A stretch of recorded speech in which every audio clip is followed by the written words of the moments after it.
mais importantes da história da Alemanha, Otto von Bismarck, o chanceler de ferro. Reverenciado e controverso. Há muito é uma lenda. Mas quem foi esse homem? Que ideais ele seguiu? O que o fez lutar pelo poder?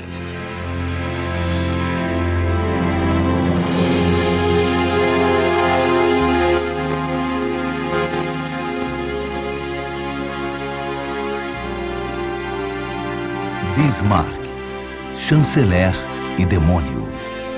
Distribuição Didac.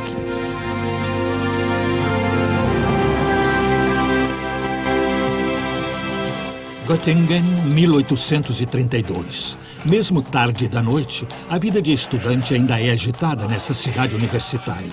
Um estudante mostra-se particularmente dedicado a rodadas de bebida e à violência e à desordem. Seu nome, Otto Leopold Eduard von Bismarck. Uma pessoa determinada a deixar sua marca, de uma forma ou de outra. Parte 1. De proprietário rural a fundador de império.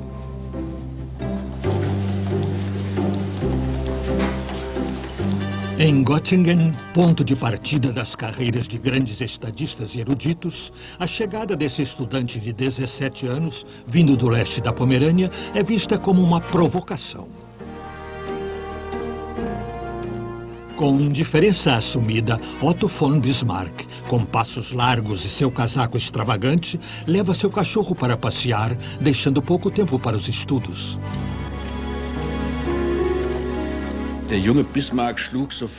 Desde o começo, o jovem Bismarck ignorava todas as regras. Vindo direto do leste da Pomerânia e do internato, Göttingen oferecia-lhe total liberdade. Ele estava com pessoas da sua idade e a vida despreocupada de estudante naquela época não era diferente do que é hoje. Era possível beber, fazer farra e até lutar esgrima a quem tivesse os contatos certos. Diziam que, em um semestre, ele fora vitorioso em 20 lutas de esgrima. Fato notável, porque além de lutar, era preciso suportar os ferimentos e depois beber em excesso, porque as feridas tinham que ser desinfetadas.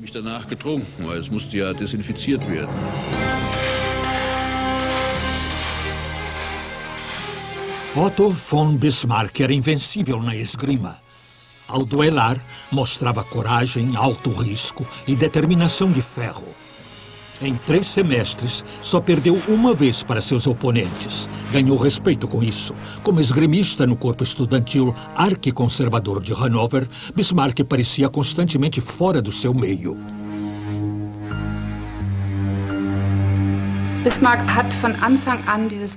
Desde o começo, Bismarck teve um temperamento selvagem e era muito difícil para ele controlar-se.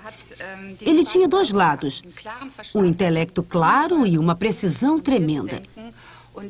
Era a combinação de sua rebeldia com sua inteligência que o levava a fugas. Excesso de bebida, duelos ou esgrima. Bismarck sempre queria esgrimar para provar sua masculinidade. Eu o vejo como um touro enraivecido. Graves abusos contra a decência e a moral. Entre eles estavam embriaguez em público, comportamento ofensivo e perturbação da ordem. Tudo isso levou o futuro advogado para a cela de detenção da universidade. Ele ficou preso por 18 dias e mal saiu da cela já se meteu num tumulto em uma taverna. E daí em diante só tinha permissão para entrar na cidade de Göttingen para assistir às conferências. Bismarck mudou-se para os limites da cidade, para uma das antigas torres de defesa. Ali podia dar-se ao luxo dos seus excessos sem ser interrompido. Filho de um proprietário de terras da Pomerânia, ele não participava de forma alguma da vida política.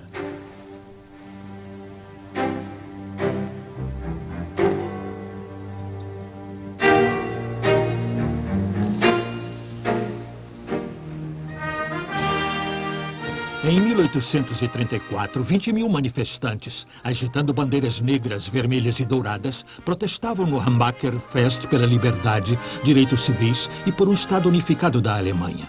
A demonstração era dirigida contra Clemens Fürst von Metternich, que havia tentado sufocar o movimento liberal com censura, condenações e punições severas. A ideia de uma Alemanha unificada ainda estava muito distante.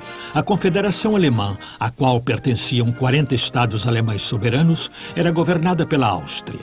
A única instituição comum era a Assembleia de Frankfurt, que fazia suas reuniões no Palácio de Toin und Taxis.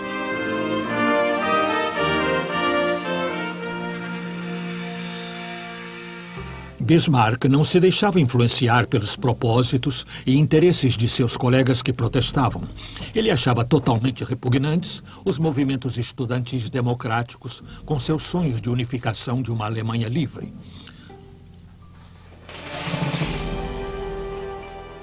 Pelos inimigos da monarquia e seus panfletos liberais, nutria apenas ódio e desprezo.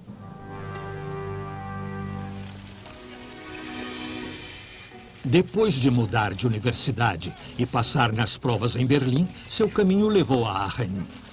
Em 1836, naquela cidade dogmática, ele entrou para o mundo sóbrio e profissional da lei.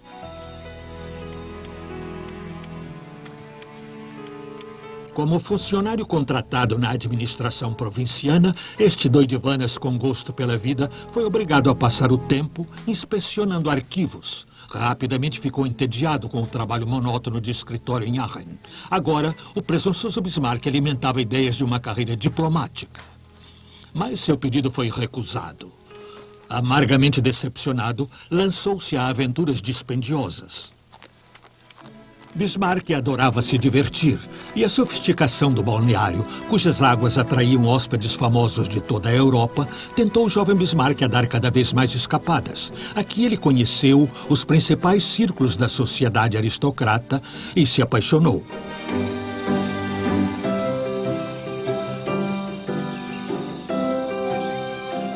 Era uma jovem de 17 anos e afirmou ser de boa família.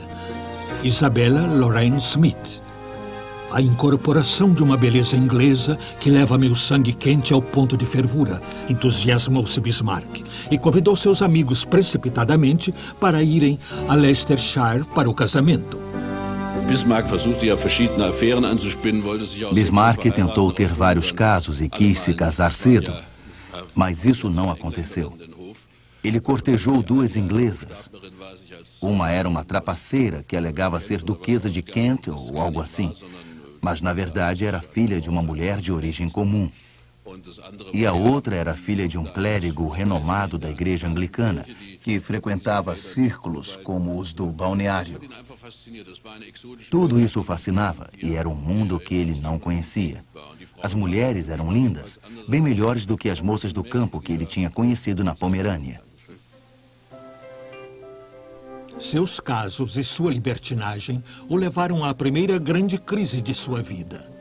Ele só podia financiar seu esnobismo com dívidas, até que faliu e foi obrigado a admitir esse triste fato para seu pai.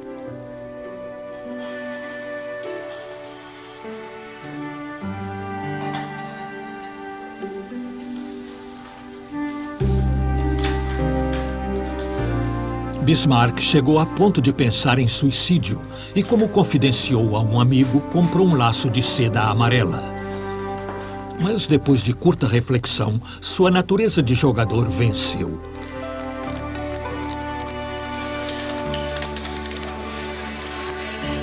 No cassino de Aachen, Bismarck desafiou o destino. Ele não podia pagar suas dívidas com os 200 Reichstaler que o pai lhe dera. Mas achou que, se apostasse, teria chance de dobrar o valor.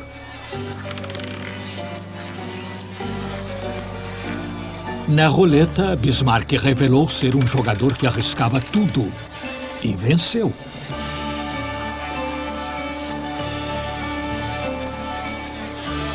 Pegou o dinheiro das primeiras apostas como se estivesse embriagado, convencido de que sua sorte jamais acabaria. Ele ganhou a enorme soma de 2.000 Reichstaler. Mas parecia sensato demais parar agora. Bismarck continuou a jogar, adorando o papel de um homem dissoluto na cidade. Inebriado com a ideia de fazer fortuna nas mesas de jogo, Bismarck apostou tudo em um número e perdeu.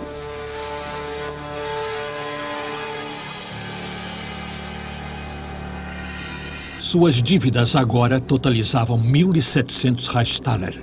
Mas o pior estava por vir. Bismarck não aparecia no trabalho havia dias. E agora, sem nenhuma cerimônia, o funcionário irresponsável foi mandado embora.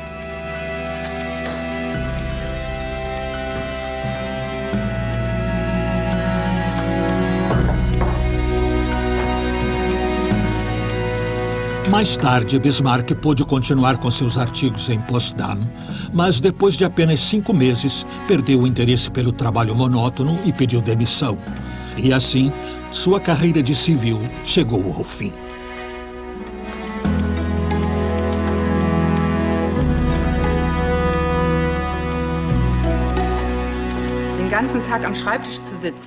Ficar o dia inteiro sentado à mesa, fazendo registros, passando adiante, tudo isso era simplesmente entediante demais para Bismarck. Ele queria sair e ampliar seus horizontes, ver lugares distantes e apreciar alguma ação.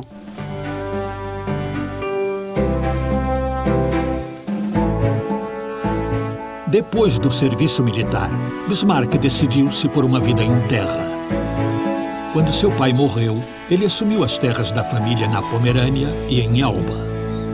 Bismarck, finalmente, conseguiu um meio de ganhar dinheiro para pagar suas dívidas.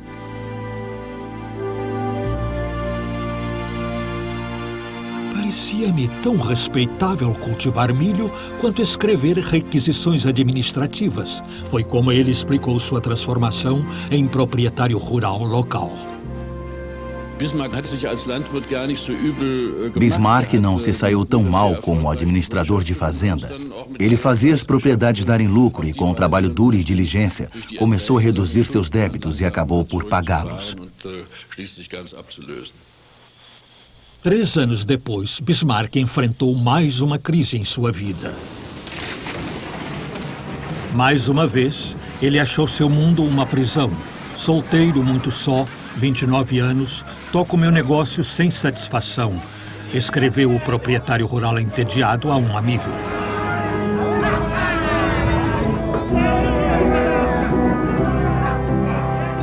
Assim como nos seus dias de estudante, ele se comprazia com companheiros de bebida. Sua ambição parecia consistir em fumar charutos fortes e, com amabilidade fria, beber até cair com seus companheiros.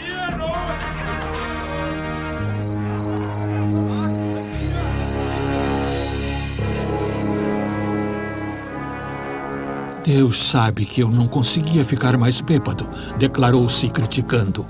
Embora esta condição seja uma das mais felizes de que posso me lembrar.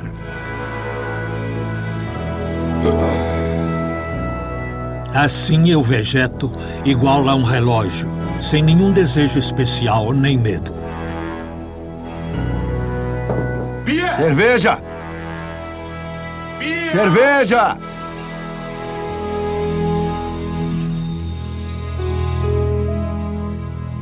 Então, um domingo, no verão de 1843, o gosto pela vida voltou para Bismarck.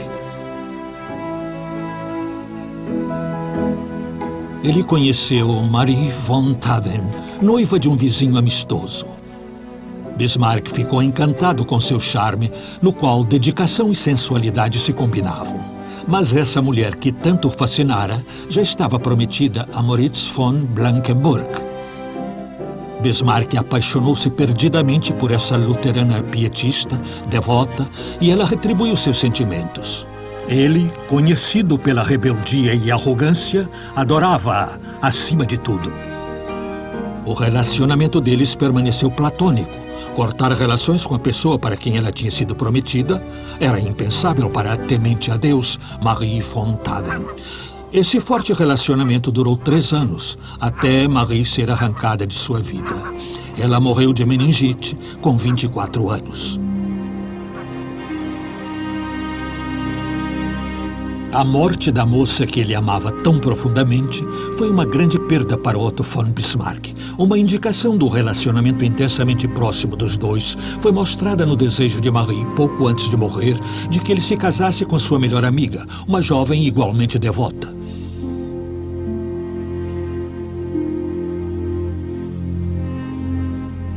A escolhida era Johanna von Puttkamer.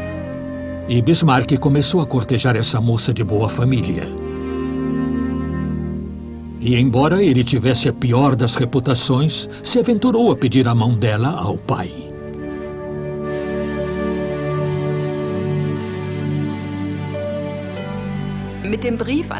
Na carta ao pai de Johanna, onde ele pede sua mão, dá para sentir que ele agora possui uma nova força. E ele levou essa proposta muito a sério. Foi, de certa forma, quase sagrada. Venerável Herr von Puttkamer, eu lhe peço o bem mais valioso do que o senhor pode dispor no mundo, que é a mão de sua filha. Com a eloquência de mestre, Bismarck formulou o seu pedido.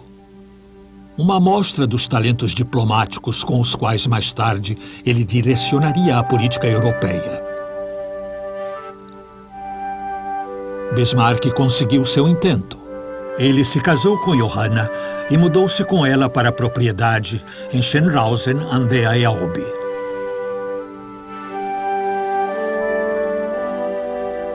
A união com Johanna trouxe-lhe paz pela primeira vez na vida.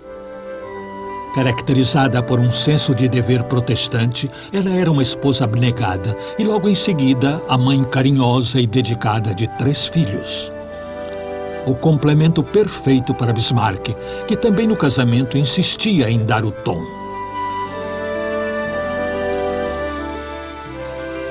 Johanna o convenceu a participar da vida religiosa e ele fez parte do círculo de luteranos pietistas conservadores que eram próximos da família real em Berlim. Isso trouxe para ele a estima e influência de que mais tarde tiraria proveito.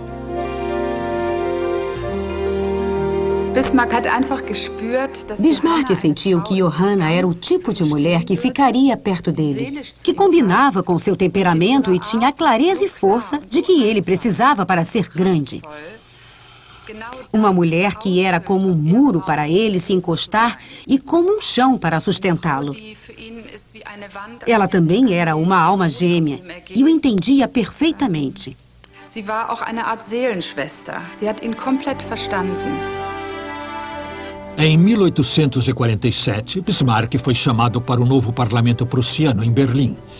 Com sua carreira agora posta em andamento por seus patronos luteranos pietistas, o proprietário rural desordeiro se tornaria um político perfeito. No parlamento, Bismarck brilhava com discursos, advogando uma coroa prussiana completamente comprometida com um sistema de monarquia que incorporava aristocratas e proprietários de terra. Em março de 1848, toda a Europa estava em alvoroço. Revolucionários armados também lutavam em Berlim pela democracia e unificação nacional. Quando a rebelião ameaçou a segurança de Frederico Guilherme IV, a reação de Bismarck foi radical. Ele mobilizou os fazendeiros e preparou um plano para resgatar a monarquia.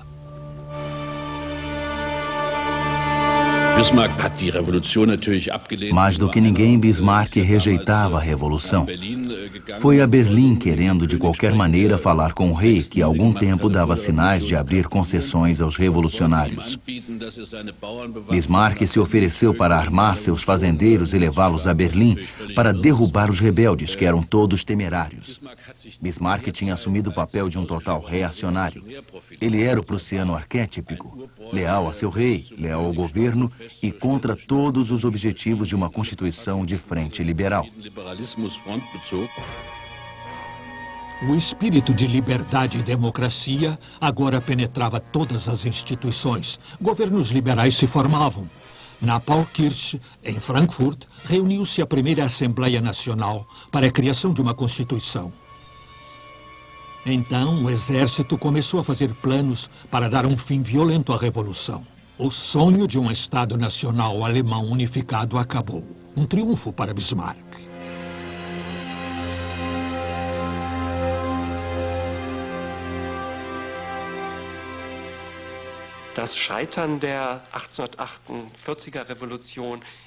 O fracasso da Revolução de 1848 com certeza é a maior catástrofe da história da Alemanha do século XIX. O conceito de estabelecer a unificação da Alemanha com base na soberania do povo e uma política doméstica que não buscaria fazer guerra com os estados vizinhos foram destruídos. Acabara-se a Revolução. Fora derrotada pela Contra-Revolução, o que naturalmente agradou imensamente Bismarck. Nessa época, ele não era nacionalista, era prussiano e queria permanecer prussiano. As chamas da Revolução haviam sido apagadas, e na frente política, a questão mais veemente era a questão alemã. Uma parte queria resolver o problema, criando a Alemanha maior sob a liderança da Áustria. A outra preferia a solução da Alemanha menor, na qual a Prússia tinha o poder de controle. Um Reich alemão, no qual se nega à Prússia a posição superior, seria considerado, por um ultraconservador como Bismarck, uma derrota pessoal. Ele agora estava desenvolvendo instinto político.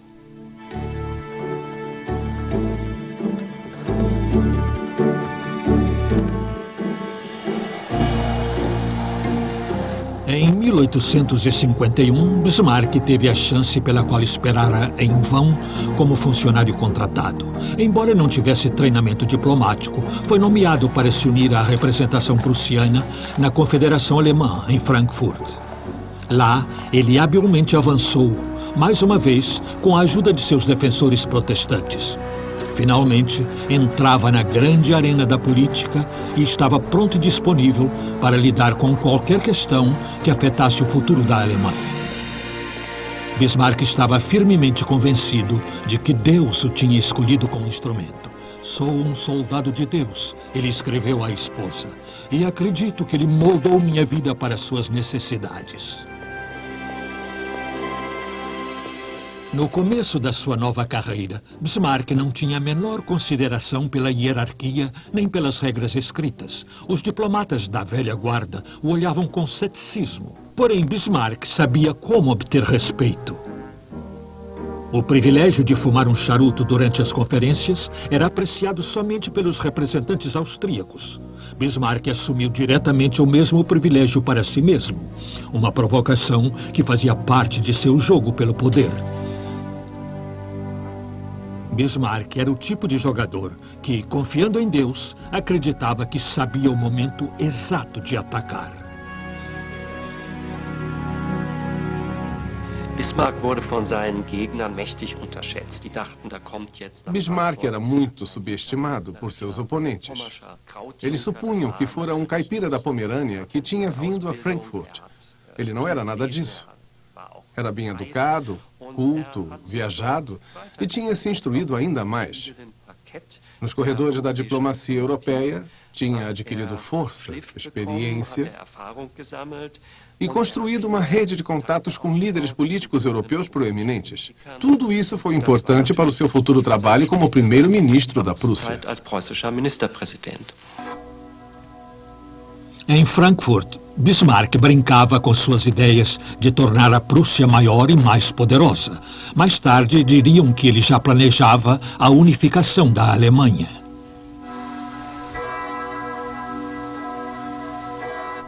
Na sua casa em Bockenheim-Landstraße, o diplomata tinha uma vida de sociabilidade. Tudo era servido aqui, tudo o que havia no mundo para comer e beber, segundo um dos convidados dessa casa cosmopolita.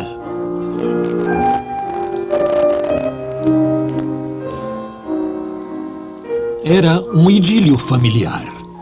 Aqui todos ficam juntos, os velhos, os jovens, os avós, crianças, cachorros, comendo, bebendo, fumando e tocando piano.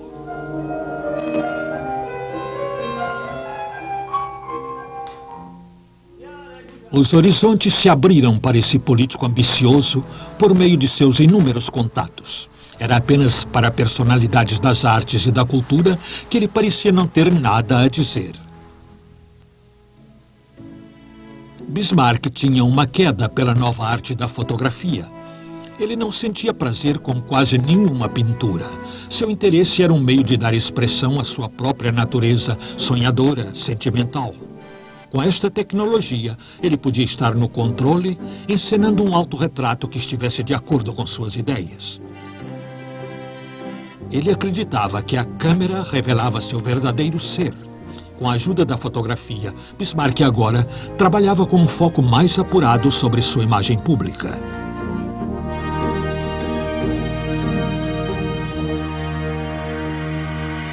Seu caráter obstinado quase trouxe consequências fatais quando Georg Freiherr von Fink o desafiou para um duelo no início da manhã de 25 de março de 1852. O motivo: durante um debate no parlamento, Bismarck se referira à criação desse político liberal com termos de zombaria.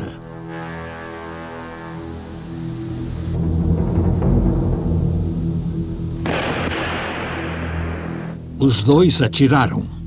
Nenhum dos dois acertou, mas Bismarck reclamou de não ter direito a um segundo tiro.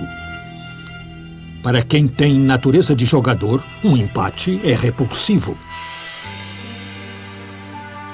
Quando o velho rei morreu em Berlim, seu irmão, o príncipe Guilherme, assumiu a regência. O novo monarca encheu seu gabinete de aristocratas liberais. O ministro do exterior, Graf Alexander von Schleinitz, ficou particularmente preocupado em melhorar o relacionamento entre a Prússia e a Áustria.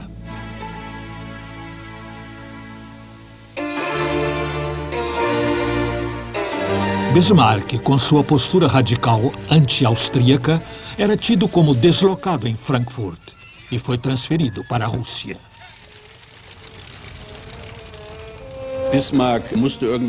Bismarck teve de ser tirado do jogo. Ele não se enquadrava na política que o novo rei queria implementar e por isso foi enviado como embaixador para São Petersburgo. Bismarck descreveu a mudança como ser colocado no gelo. Isso também trouxe mais humilhação. Normalmente, quando um embaixador alemão era enviado a São Petersburgo, ele recebia o posto de general de divisão. Bismarck foi obrigado a assumir seu posto com o modesto uniforme de major do exército territorial. Bismarck sentiu-se no exílio em São Petersburgo. Embora ali ele pudesse aprimorar sua percepção de relações exteriores, a sensação de ser colocado politicamente no gelo o fez adoecer. Uma gripe que o deixou de cama por semanas. Ele descreveu como tifo de Petersburgo. Como embaixador na corte do Tsar, Bismarck formulou pela primeira vez um grande plano para transformar o reino da Prússia no reino da Alemanha. Ele lembrou essas ideias aos poderes de Berlim sem a menor ilusão de que seu conselho, vindo de tão longe, seria ouvido. Depois de 3 anos, ele foi enviado à Embaixada de Paris. Bismarck teria de esperar.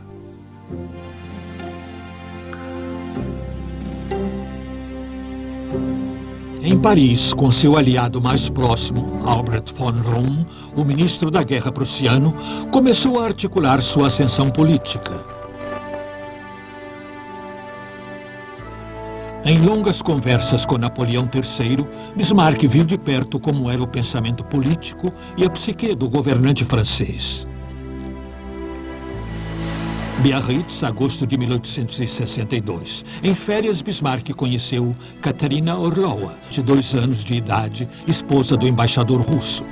Apaixonou-se por essa mulher linda e inteligente que lhe fazia lembrar seu grande amor, Marie von Taden. Essa paixão também não se realizou, mas os dois iniciaram um romântico flerte de verão. O príncipe Nikolai Orlov tolerava a admiração de Bismarck por Katarina, sua esposa. Os 3 saíam em passeios e se esqueciam da turbulência da política.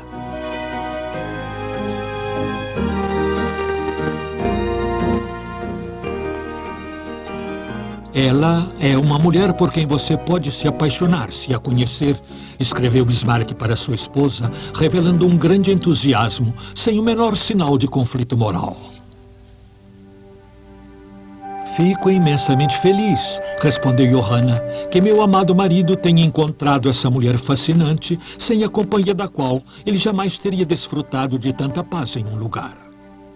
um ramo de oliveira oferecido como lembrança fugaz de boa sorte. Bismarck guardou até o fim da vida o presente de despedida de sua adorada Katie, cuidadosamente guardado em sua caixa de charutos.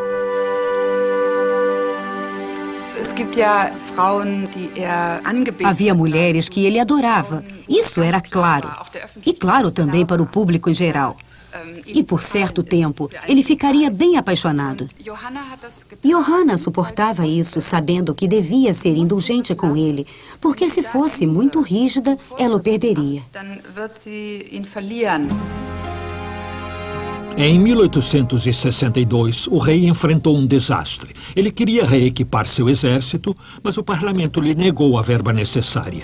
Guilherme I dissolveu o parlamento e ordenou novas eleições. A oposição venceu por grande maioria e, mais uma vez, interditou a verba militar.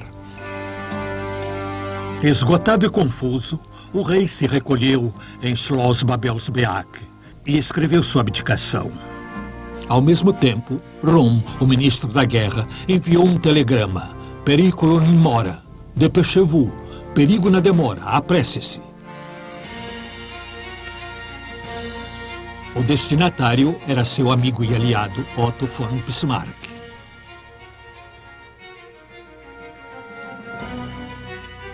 Bismarck deixou Paris imediatamente e seguiu apressadamente para Berlim.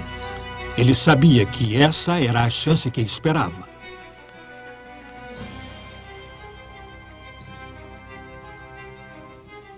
Como monarquista convicto, considerou a abdicação do rei uma catástrofe. Bismarck jurou inabalável lealdade a seu monarca. Disse que a lei do parlamento devia ser revogada a qualquer custo, nem que fosse por um longo período de ditadura. Palavras que convenceram o rei.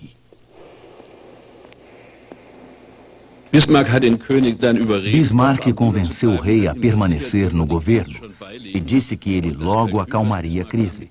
Calculava que o rei permaneceria sendo rei, mas que ele se tornaria o poder na Prússia. Em setembro de 1862, Bismarck tentou convencer a oposição do plano do rei para uma reforma no exército.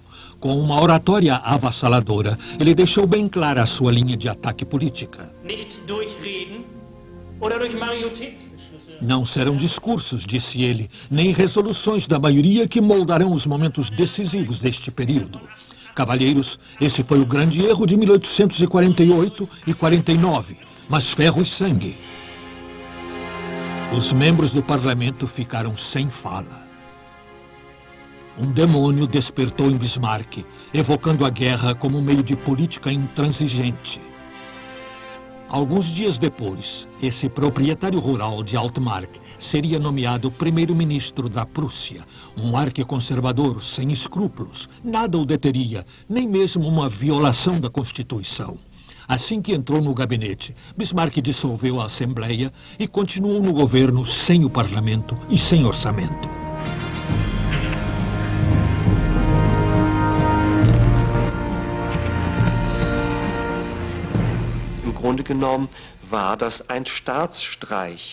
Basicamente, foi um golpe de Estado. Quando Bismarck assumiu, governou por um ano sem orçamento. Ele tinha um tipo de teoria tapa-buraco. Dizia que não havia contingência na Constituição para quando o rei e o parlamento não pensassem da mesma forma. Se eles não concordassem, o governo teria de continuar com o rei ou com o primeiro-ministro, até que as duas partes chegassem a um acordo. Isso tinha as características de uma ditadura ou de um golpe.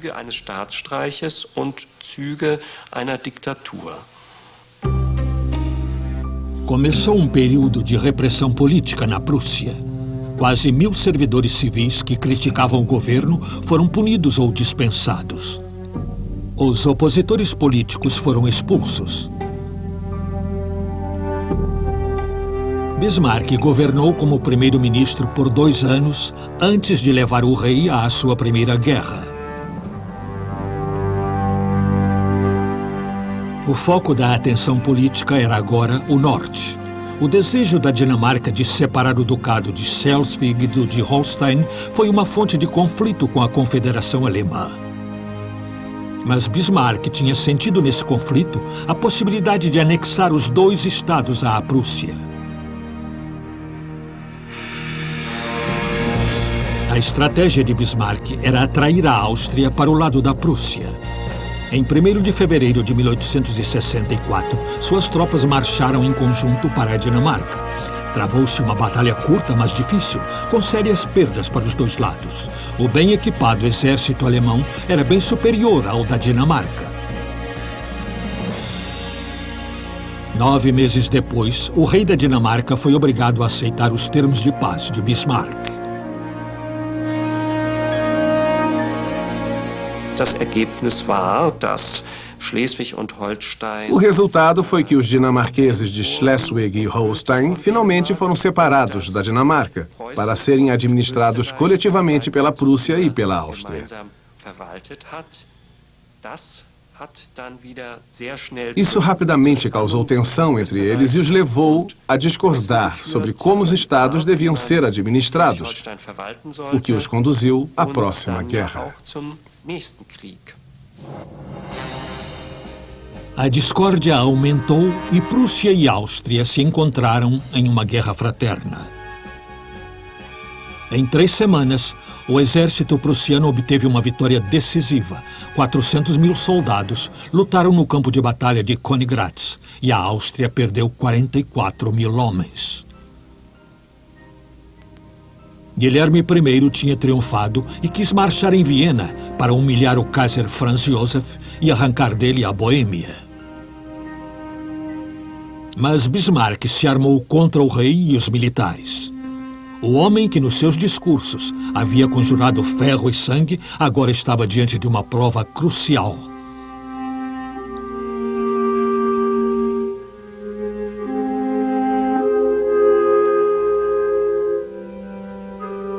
Em seu desespero, ele chegou a pensar em se jogar de uma janela. Meus nervos não podiam suportar os pensamentos que me assolavam dia e noite e tive um terrível acesso de choro.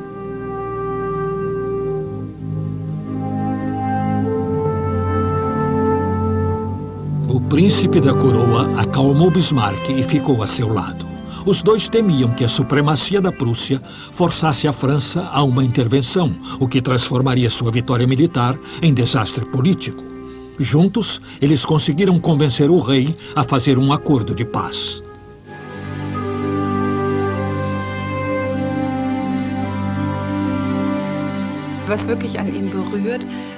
O que realmente o afetava era a polaridade na sua alma. De um lado havia o visionário, o estadista, inacreditavelmente sagaz, com força para desencadear grandes esquemas. E de outro, uma pessoa muito tímida, que se lamentava e ficava confusa. Um ser mais delicado, notavelmente sensível e muito vulnerável.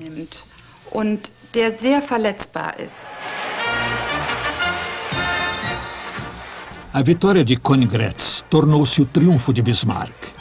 Agora, Hannover, Schleswig-Holstein, Hesse, Nassau e a cidade de Frankfurt foram anexados pela Prússia. Bismarck foi celebrado em Berlim como um herói nacional.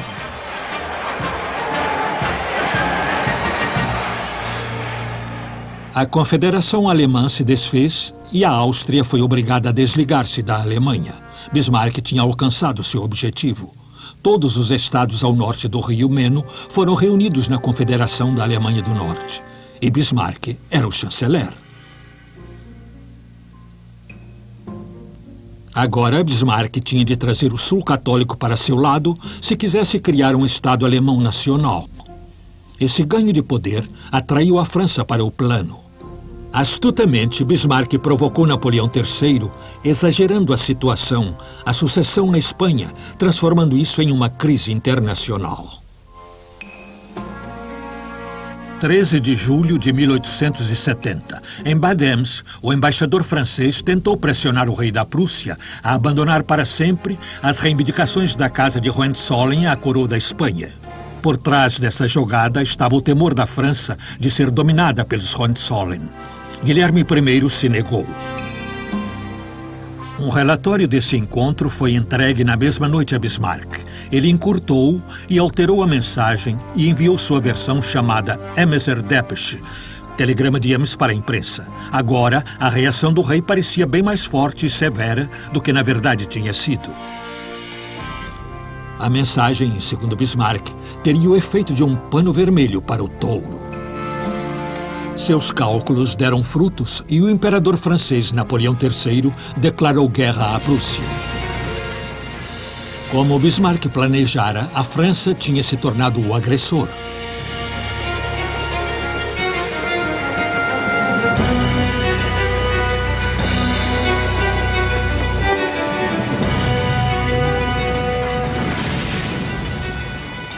Os promotores da guerra podiam confiar no apoio armado do Sul. O estadista alemão visionário foi um pouco além no campo de batalha. Soldados de todas as partes da Alemanha estavam lutando juntos pela vitória de todos. Na Batalha de Sedan, nas Ardenas, em 1º de setembro de 1870, o exército francês foi derrotado. Napoleão III foi capturado e levado a Schloss-Virel-Chauret, em Cassel. Sobre seu encontro com Napoleão III, Bismarck escreveu à esposa Johanna: "Nossa conversa foi difícil porque eu não quis tocar em questões que seriam muito dolorosas para uma pessoa que tinha sido tão abandonada por Deus." Historicamente, é uma conquista internacional, uma vitória pela qual devemos, com toda a humildade, agradecer a Deus. O resultado de Sedan? 25 mil mortos e feridos. A guerra alimentou o ódio dos dois lados a tal ponto que, por décadas, a Alemanha e a França permaneceram inimigas. Nas negociações de paz, a França perdeu a Alsácia, assim como uma parte da Lorena, e teve de pagar muitos milhões de francos de indenização de guerra. Depois da guerra com a França, começaram as negociações com os estados do sul da Alemanha. Finalmente, a visão de unidade nacional de Bismarck se realizaria. O rei Ludovico II da Bavária estava cético, mas podia ser comprado. Quando Bismarck lhe ofereceu uma bela quantia do dinheiro que havia sido confiscado da família Welfen, o rei cedeu e vendeu o soberano estado da Bavária aos prussianos. Em 18 de janeiro de 1871, o Reich alemão foi fundado na Sala dos Espelhos, em Versalhes, e Guilherme I foi proclamado Kaiser. 2 meses depois, Otto von Bismarck alcançou o auge do seu poder ao ser nomeado primeiro chanceler do Reich alemão. Versão brasileira Audio News.